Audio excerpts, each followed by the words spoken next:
Welcome to this video. I'm Evan, a developer on the journey to becoming an indie developer. In this episode, I'll walk you through today's development tasks and checklist. If you're interested in indie game development, let's get started. Now, let's create a new script. We talked before about putting public or private in front of a variable. These are called access modifiers. In Unity scripts, a public variable is open to everyone. You can read and change it from inside the script, and it also shows up in the inspector, so you can tweak it in the editor. A private variable is only for that script. It's hidden from the inspector by default, and other scripts can't touch it. There's also protected. It's in between public and private. The current class and any class that inherits from it can access it, but nothing else. We'll talk more about this when we cover inheritance later. Let's try it out. Declare a public variable, like public float move speed, and a private variable, private float health.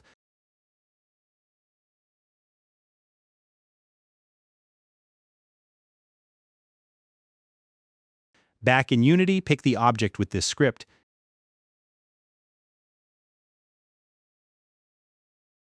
In the inspector, you'll see the public variable shows up. The private one? Not there. But sometimes you want a variable to stay private in your code, but still show up in the inspector. That's where SerializeField comes in. SerializeField is an attribute in Unity. It does one simple thing. It lets a private variable show up in the inspector, while keeping it private in code. Just put SerializeField above your private variable, like this.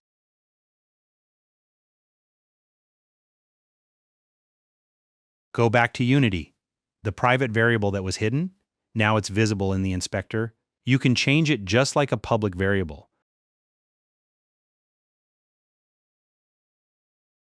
So why not just use public all the time? It comes down to encapsulation. In real projects, a good rule is keep variables as private as you can. Only make them public when you really need to. Or use SerializeField if you just want to see them in the inspector. Why does this matter? As your project gets bigger and your code gets more complex, you want to know clearly which variables are meant to be public and which are just internal. If a variable could cause a bug when someone else changes it by accident, make it private, or at most use SerializeField. Don't just make everything public. Now we know how to declare variables, but how do we actually check if they're set correctly? We can add a debug log in our code to print the values and see if the inspector settings are working. The question is, where should we put that debug.log? In awake? In start? That's what the script lifecycle is all about. When Unity enters play mode, every script on a game object follows a fixed order of method calls. Unity calls these methods automatically. This fixed order is called the script lifecycle. Let me show you the most common ones.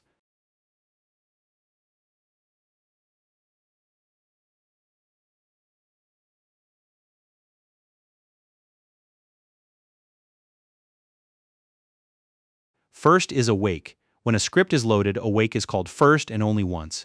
It's used to get references to components or do some setup. Next is start. Start is also called once, before the script is first enabled, but it runs a bit later than awake. So start is where you'd set things like the player's starting health or speed. Then we have update, which we saw in the last video. Update is called once every single frame.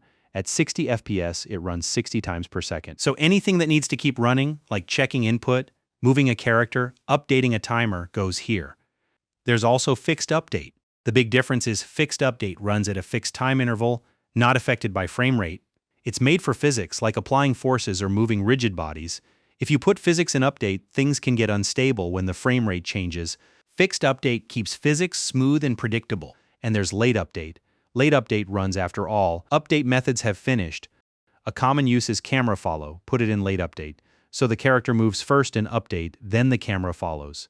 This stops the camera from jittering or lagging behind. Finally, onDestroy. OnDestroy is called when the script or the object is destroyed. Use it for cleanup, removing event listeners, freeing up resources, stuff like that. Now that we know about the lifecycle, let's look at the inspector.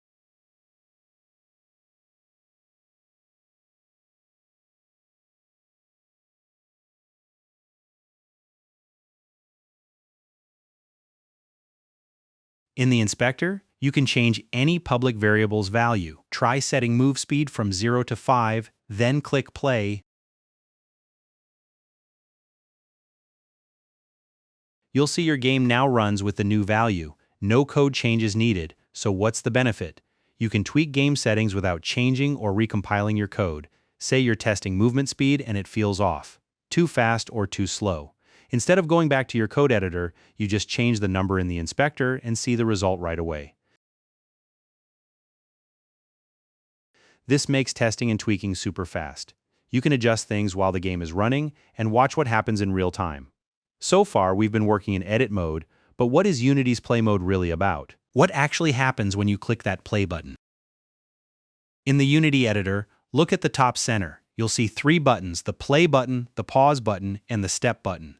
When you click play, Unity switches from edit mode to play mode. In play mode, your game actually runs. Objects in the scene start responding to physics, input, and your scripts. All your code starts doing its thing. Now, here's something really important.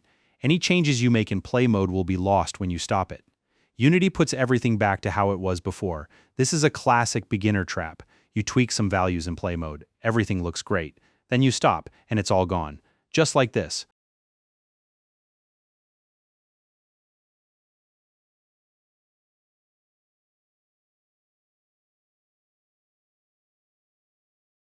So if you want to keep your changes, stop play mode first, then make your changes in edit mode. So what does frame by frame mean in Unity? We talked about this in the last video. A game updates frame by frame. Think of a flipbook, each page is 1 frame. Flip fast enough and the picture moves. Unity is the same. Each frame, it runs a complete update loop, and this loop keeps running over and over to make a smooth game. Just like this, when I click the step button, the debug log prints frame by frame. Alright everyone, that's it for today's video. If you enjoyed it, don't forget to like and subscribe. If you have any suggestions or thoughts, feel free to leave a comment. Let's discuss together. I'm Evan, and I'll see you in the next video.